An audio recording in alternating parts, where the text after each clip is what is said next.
Thanks for downloading a 3CR podcast. 3CR is an independent community radio station based in Melbourne, Australia. We need your financial support to keep going. Go to www.3cr.org.au for more information and to donate online. Now stay tuned for your 3CR podcast.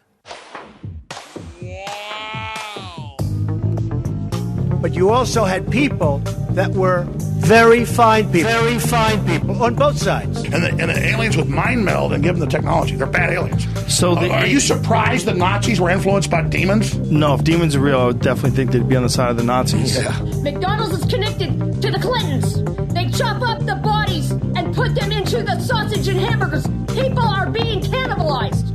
Look it up. And I'm watching CNN talk about this as violent white nationalist protests. We have done everything in our power to keep this peaceful, you know? It's Pepe's become kind of a symbol. Good afternoon, gentle listeners, and welcome to Yeah Nah Passaran, a show about fascism and its gravediggers. I'm Cam Smith. I'm Andy Fleming. And joining us today from the University of Leeds is Dr. Mette Wiggen, who is a lecturer with a research interest in Scandinavia, welfare chauvinism, and the far right. Thanks for joining us, Mette.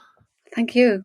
Just to begin with, could you tell us a little bit about how you started researching the far right? Well, I've been interested in politics since I was a teenager, and I was very interested in anti-racism. And when I grew up, the far right, a Norwegian Progress Party, was growing very much. And I used to argue with my classmates about politics then. And ever since, it's become more and more important and prominent everywhere. And I then drifted into studying social anthropology, history. And in the end, I came to the UK and did a PhD in politics. Also, it focused on the change in Scandinavia, the end of Scandinavian exceptionalism, and the growth of the far right and neoliberalism. Do you find yourself having the same kinds of arguments you did when you were in high school? No, I don't. Probably because I live in a bubble. I don't meet those people anymore. But, everywhere, if you venture outside of university and friendship circles, it's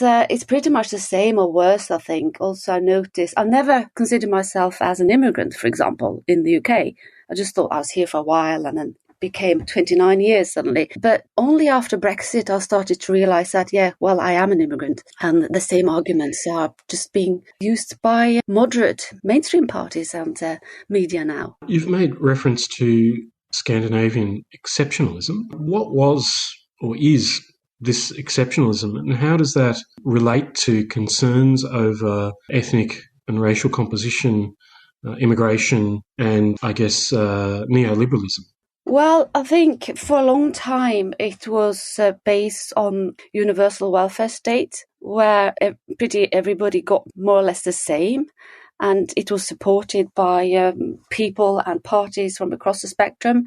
And then come the early 1990s with the rise of Reagan, Thatcher, and also the right in Scandinavia, with the ideology of individualism, of welfare being for people who were, or natives, people who were there already, and the idea that social democracy, equality, sharing, being part of an international community, helping and welcoming refugees became very contentious.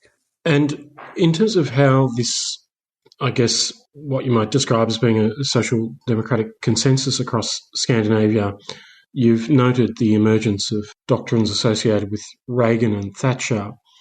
I'm assuming that when these ideas and practices first began to enter into Scandinavian discourse and politics, there was, I guess, resistance to it. And yet here we are 20, 30 years later, those resistances seem to have been broken down considerably. Can you describe how that's occurred and what, if any, kind of resistance remains in 2021? Well, I suppose the country where the resistance has remained the longest is Sweden, where neither the mainstream left or the right agreed on focusing on immigration, for example, on this idea that immigrants were coming to sponge off the welfare state, and that it was they should be and have the same entitlement as everybody else. But at the same time, I think all the three countries that I'm looking at, Norway, Denmark and Sweden, there has been more or less consensus around this idea that the old social democratic system didn't work anymore. And that we couldn't afford, or they couldn't afford, the welfare state as it was any longer, because of immigration. But this was also ideological, and this was also something that the social democratic parties, and especially in Denmark and Norway, started to agree on. And slowly, it's a bit like in the UK with Blair. That this idea that you had to privatize the public sector, it had to make profit, and it was more and more welcoming of welfare profiteers into the public sector, into nursing homes, nurseries, school services in hospitals, etc., etc. And the resistance now, I think. You can see, especially in both in Norway and in Sweden, there are some strong leftist parties. That in Sweden, the left party got about more than 77% in the last elections in 2018, for example. In Norway, there are several parties that I would say are on the left, but that doesn't amount to very much. It's less. They're both less than 10, and one that's called Red is probably won't be able to get over their 4% threshold to come and get into the parliament next time. But there is another party in Norway that's very interesting now that I really don't understand whether they're left or right. But they are challenging this. And this is the first time since the far right started to challenge the access to welfare for natives, that actually this party is looking after the people who are losing out when it comes now, especially now during COVID. They're concerned about their jobs, and they're talking to them. They're traveling around the country and interviewing people and showing that they care. And this is a rural party that can also see that because of their very strict line on immigration, local communities across Norway are suffering from it because they don't have enough people, and they need more young people to start businesses and be part of society. So would you agree that neoliberal doctrines, when they were initially introduced into Scandinavian societies, were largely an elite project as opposed to emanating from below? Yes, I think it was, definitely. But, with support, both in Denmark and in Norway, the far-right parties, they were now liberal parties. So they were part of that, and they were pushing for it, and they were growing. So this is something that the Social Democrats are always worried about. Mette, could you speak to this concept of welfare chauvinism and the way that welfare is sort of used in far-right narratives throughout Scandinavia? Well, it was the far-right parties that started putting this on the agenda, that they very much embrace the welfare state. They want some kind of welfare state, but they don't think that people who haven't paid into the tax system, who haven't worked, who are only living off welfare. This is also of course hugely exaggerated, because all societies are depending on immigrant labor.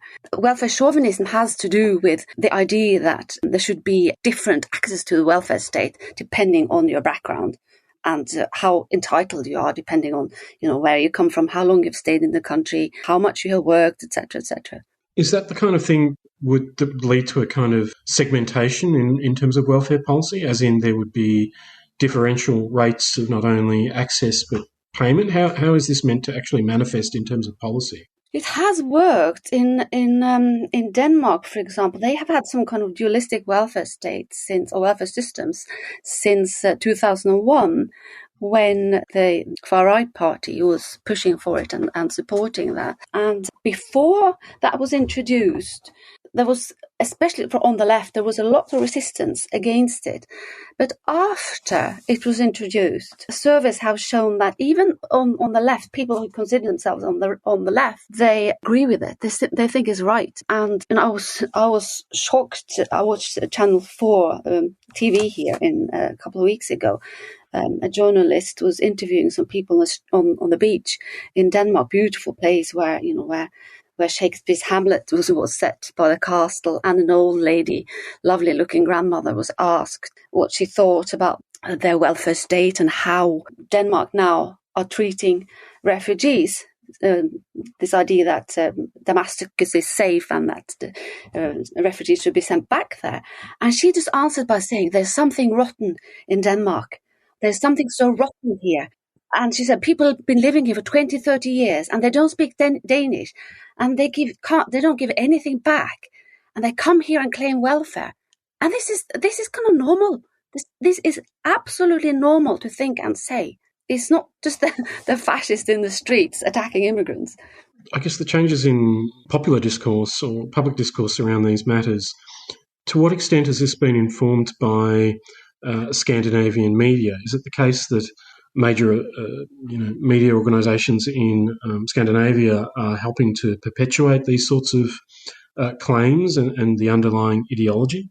Unfortunately, yes. There has also been a steady privatisation, commercialisation of the media, and the media in Norway has several times been accused by the Council of Europe for focusing too much on negative issues related to immigration and immigrants, for example.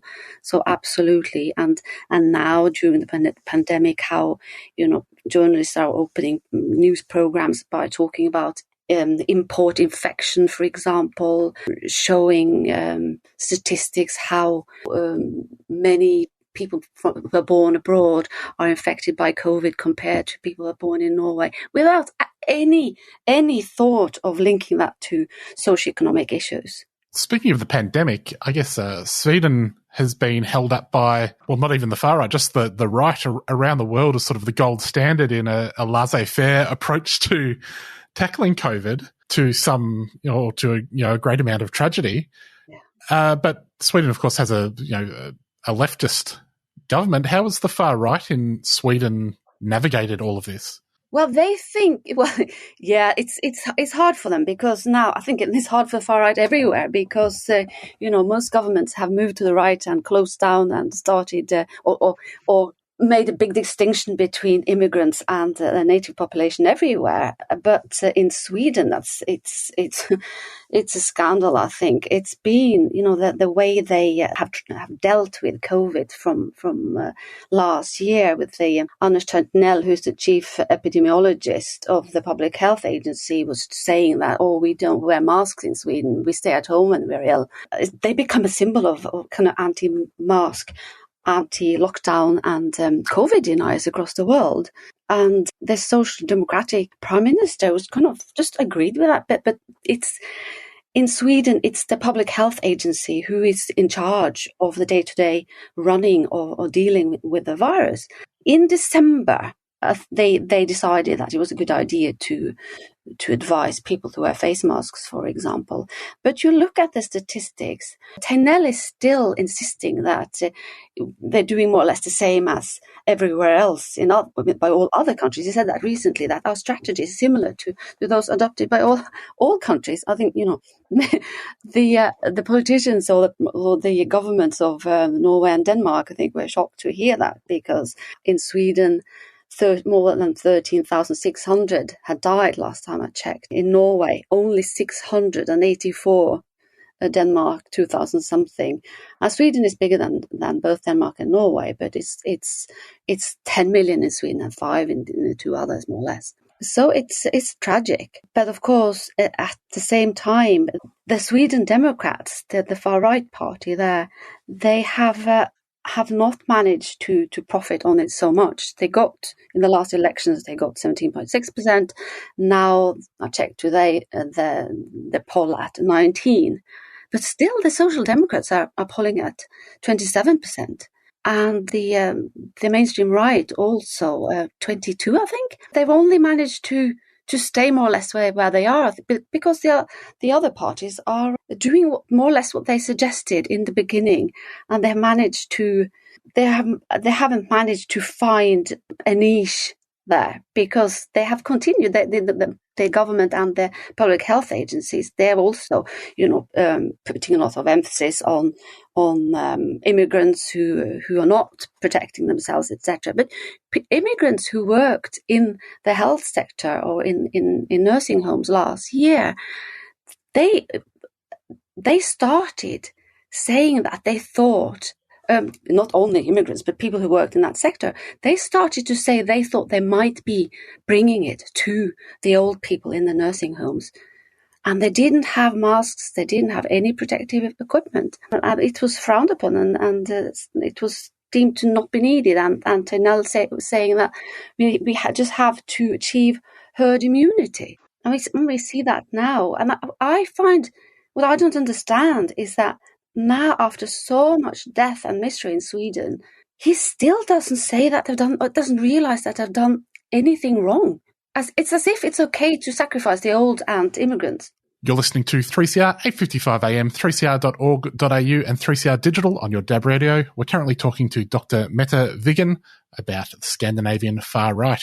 I think in the UK, where we saw the right pushing for this herd immunity idea, and it seemed sort of telling that so many of the sort of big names pushing that idea had also been caught out, attending eugenics conferences and things. Is there a history of that sort of thinking in Sweden at all? Yes, absolutely. There is. I don't research that link, but there is. For example, when you look at the Sami population and forced sterilization until the 1970s, both in Sweden and Norway, I know some people are writing on this now and linking it to this idea that this is something that needs to run, and that the fittest will survive. Absolutely. There's been a range of right parties emerge in the last few decades across Scandinavia. You've made reference to the anti-immigration Progress Party in Norway, and I think there's been a series of scandals and all sorts of things going on which have tended to undercut their appeal. But I'm wondering, one case in particular concerns a minister and their partner being implicated in a supposed left-wing attack, which was later revealed to be the product of the minister's partner. I think that's the case of Bertusen. Can you briefly explain what exactly that was about and what's come of it? Well, it's bizarre.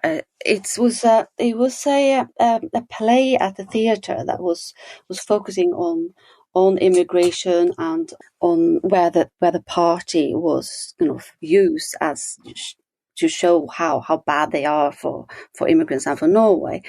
And then Bertusen, she went and painted Nazis, or I can't remember exactly what it was, but on their own car and on their house, and it became a big police investigation. And her husband had to step down from his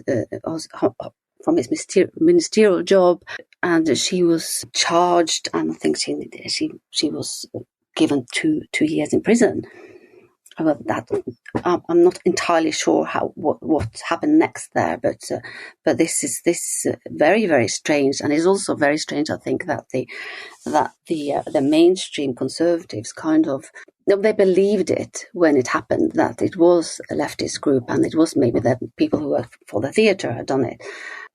But they never received an apology, for example. And now it's kind of fizzled out as if it's nothing. But it's just so crazy, so ridiculous. I'm surprised the whole world wasn't there to inspect the spectacle. I mean, I assume that one of the reasons this case was given credibility initially was because it was understood that this was the kind of activity that a radical left group might engage in. Is there any kind of sense in which the left generally is being demonised within these societies? And is there any linkage between this mode of demonisation of the left with that of, immigrants and non-natives. I'm sorry. Could you say that again? I don't think there is a massive demonization of the left in Norway. I think the left is relatively weak and small, but I don't think there is an active demonization of the left in that sense. Yeah, I guess in terms of depending on who understands the term, but I would assume that in terms of anti-racist organising and the advocacy of the rights of migrants and refugees and so on, that's understood as being a leftist cause. So there might be some grounds to think that there's some kind of, the left is also determined to, overturn Scandinavian society and is implicated in some kind of notion of, some kind of great replacement of indigenous populations within that part of the world. Yeah, I see. Yes, of course. This is something that is definitely there, and we saw with the attacks and the killings in 2011 on the island of the leftist youth there, and how the ideas of an invasion of Muslims, for example, is not something that is just a fringe concern. So yeah, I think that is the case, but also there is kind of a mainstreaming of gaslighting. I think if, for example, now after the debates of Black Lives Matter here, and this was a commission saying that institutional racism doesn't exist in the UK. Now they also want a commission in Norway to probably find out the same. But so anybody who's raising issues around institutional racism or racism, microaggression, are being, I think, very much gaslighted or silenced, both in the media and in politics, as if racism is only what you see and what you say, as if the underlying institutional issues don't exist because they haven't been. People don't want to accept that they are, because they haven't been implemented with the idea of being racist. If I've made myself clear. And one reason I make reference to the Great Replacement is because you've written about the case of Philip Manshaus, who undertook an abortive terrorist attack several years ago, and he apparently was a big fan of the Christchurch killer and Anders Breivik. And this incident, along with that of others, has been interpreted as meaning there's a rise on the right, but there's also a reinvigorated neo-Nazi movement in Scandinavian societies. I wonder if you have any observations to make about the specific role of more straightforwardly fascist or neo-Nazi elements in the far right in Scandinavia. Well, I think in international comparison, this is really weak. Norway it's not very strong, but this Nordic resistance movement exists. It's much stronger in Sweden, but I think what's happened, especially now in the last year, it's moved online. So it's kind of global, and it's very difficult to know exactly what is going on because it's been so quiet on the streets. And there are very, very, very few street movements anyway. There aren't any in Norway. In Sweden, we've seen the Nordic resistance movement, but they also more or less disappeared this year. But I think there is something going on when it comes to radicalization online, and the people at the CREX or CREX in Oslo, the Center for Extremism, who are looking into this, and they have argued that there's been an explosion of really extreme activity online, and the police is concerned about it and looking into it, but there is it's not visible. Well, actually, that's wrong. I'm saying it's not visible now, but only a couple of years ago there were people, or in last year there were people demonstrating outside a synagogue in Oslo, and they were definitely from the Nordic resistance movement. One reason I guess when you speak of the international dimensions of neo-Nazism and the influence that keyboard Nazis have is that the NRM within currents of Australian fascism is often pointed to as being a kind of model, something worthy of emulating in Australia and various other societies across the world. Yeah, well, I think what you can see is that they have established themselves in especially in Sweden in some communities. For example, they've had a conscious plan to move to small towns and set up their communities there, try to infiltrate their local communities and politics. So that in that sense, I think they have been rather successful. They're also in a small town in Sweden. They are actually in the local council, the stage, and the stage some kind of electoral attack on the Sweden Democrats because they think they're too moderate and managed to get in. One development over the past few years on the far right that has certainly energised a lot of people has been the rise, and less so the fall, of Donald Trump. Has Trumpism made its way to Scandinavia? Oh yes, absolutely. We have in Norway. We have a politician who'll be the new leader of the far right party, Sylvi Listhaug. She's often been called the Norwegian Trump.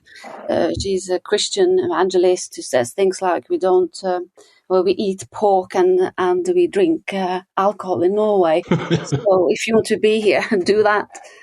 She's a fan of Trump and very charismatic, sweet-talking, good-looking woman who I suspect we're going to see much more of in the future.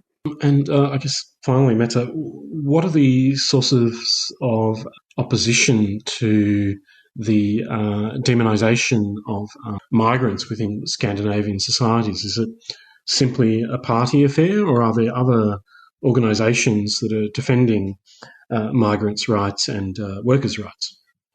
Oh, there are many organisations, include